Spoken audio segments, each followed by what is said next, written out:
เอาแล้วผมพี่น้องเจอแล้วนี่เด้ผมพี่น้องกำลังพอได้เห็ดพอนี่ก็ได้ผมพี่น้องเอ้ยสวับสบายดีสวัสดีเด้อพ่อแม่พี่น้องทางฝั่งลาวและก็ฝั่งไทยเนาะมื้อนี้ไอ้คำหลานสิพามาหาเห็ดเพาะเด้อพ่อแม่พี่น้องมื้อนี้ก็ได้มาตั้งแต่เช้าๆพุ่นแหละพ่อแม่พี่น้องเอ้ย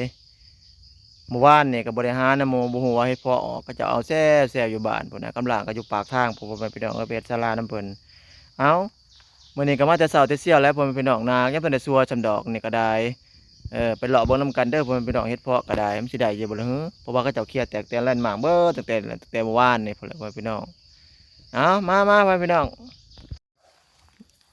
ดอกมันก็ยังบ่ทันได้ใหญ่ดอกพ่อแม่พี่น้องนี่เด้เขารออยู่เฮ็ดเพาะแล้วไงพ่อแม่พี่น้องเอ้ยนี่เด้ยังบ่ใหญ่ปานใดเด้ดอกมันน่ะพ่อแม่พี่น้องมันแตกเขิบมันโยกมันหยะอยู่เอาแล้วพ่อแม่พี่น้องเจอแล้วนี่เด้พ่อแม่พี่น้องกำลังเพาะได้เฮ็ดเพาะนี่ก็ได้พ่อแม่พี่น้องเอ้ย สวับพ่อแม่พี่น้องพอดีแกงได้ใส่ใบสมโม่พ่อแม่พี่น้องเอ้ย